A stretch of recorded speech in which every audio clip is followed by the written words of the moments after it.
भाइयों और बहनों, आज मैं आपके समक्ष स्वामी विवेकानंद के प्रवचनों ज्ञान योग पर जो प्रवचन है उसके आधार पर धारणा कैसे बनती है उसके विषय में कुछ चर्चा करने जा रहा हूँ। आशा है आपको अच्छा लगेगा। ये धारणा कैसे बनती है? जैसे हमारे शरीर में उपकरण है आँख, कान, नाक, लेकिन ये सिर्फ यंत्र हैं। इनसे जैसे आँख है, नेत्र है, इससे सिर्फ आँख जो उपकरण से देखने की प्रक्रिया पूरी नहीं होती है। आँख से जो जुड़ी हुई है नसें हैं उसको हम लोग सेंस नर्व्स अंग्रेजी में, हिंदी में ज्ञानेंद्रियाँ कहते हैं। तो दृश्य उपकरण में आता है, उपकरण से फिर नाड़ियों के द्वारा मस्तिष्क में जाता है। अब मस्तिष्क में ये जाता है, यहाँ से फिर अब ये हो गई हमारे शरीर के स्थूल शरीर के कार्य। अब इसके बाद हमारा सूक्ष्म शरीर है, मन है, वहाँ से मस्तिष्क से ये दृश्य मन में जाता है।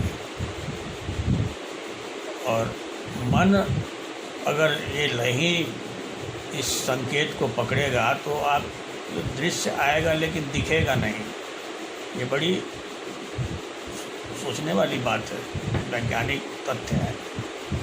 कभी कभी देखते हैं हमारा ध्यान मन कहीं और लगा रहता है तो दृश्य सामने फिर भी दिखाई नहीं देता है। तो अब यहीं पर देखने की प्रक्रिया, अब मन में आया, मन से ऊपर भी बुद्धि है, अंग्रेजी में इसे इंटेलेक्ट कहते हैं। बुद्धि यह निर्णय लेता है कि इस दृश्य को देखें या नहीं देखें।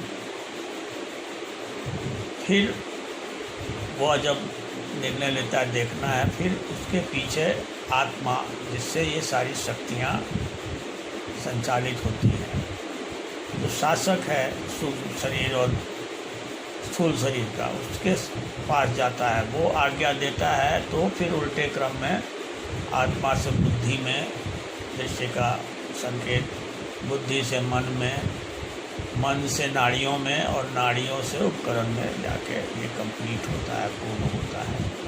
तो ऐसे धारणा बनती है। तो इससे क्या साबित होता है कि हमारे शरीर की सारी शक्तियाँ आत्मा से प्राप्त होती है। और हमारे शास्त्रों ने ये कहा है कि ये आत्मा, शरीर नष्ट हो सकता है। शरीर नष्ट क्या होता है? पंचभूतों में बदल जाता है। जैसे विज्ञान भी कहता है कि ऊर्जा और पदार्थ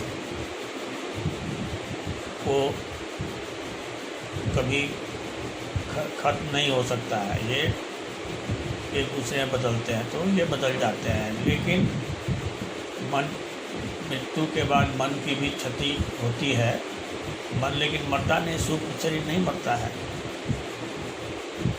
स्थूल शरीर जो है वो पंचभूतों में बदल जाता है, पृथ्वी, जल, वायु, अग्नि, आकाश में बदल जाता है। और आत्मा तो मरता ही नहीं, वो सर्वत्र व्याप्त है और हरेक जीवों में एक ही है।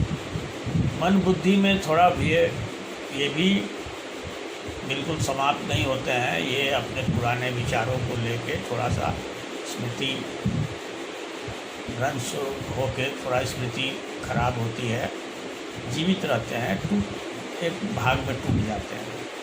तो खत्म कुछ भी नहीं होता है। और आत्मा तो बिल्कुल ही वो सबको, स्वयं कुछ नहीं करता है, मन को, बुद्धि को, पृथ्वी, जल, वायु, आकाश को अपनी शक्ति देता है।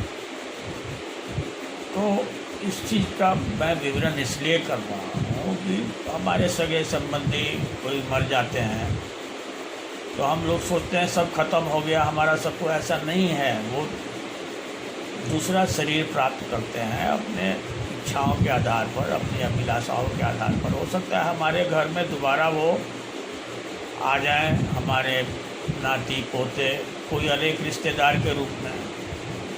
तो इस ज्ञान के नहीं होने से दुख होता है, भय होता है। अगर ये हम लोग मान लें कि शरीर मरता नहीं है, ये ट्रांसफॉर्मेशन होता है ऊर्जा का।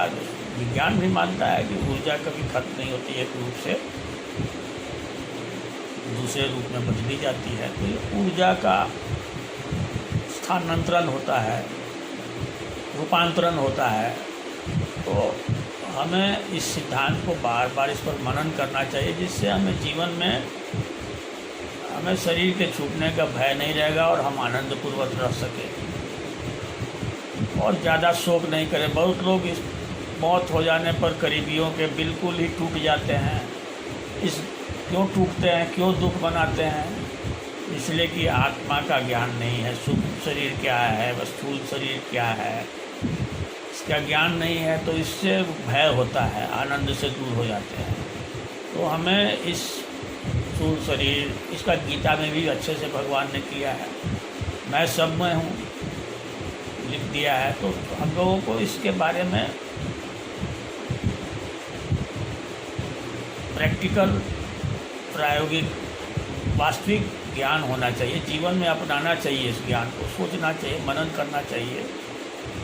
हमें सारे अपने कर्म भी करने चाहिए, अपने दायित्व भी निभाने चाहिए, लेकिन साथ साथ आत्मा के बारे में भी थोड़ा बहुत मनन करना चाहिए। तो ज़िंदगी आनंदमय होगी, क्योंकि आत्मा जो है इसमें आनंद का स्रोत भरपूर है। तो हमें इस ज्ञान पर मनन करना, ध्यान करना। आशा है आपको कि मेरा व्याख्यान, सत्संग जो भी कहिए, पसंद आया होगा। धन्यवाद।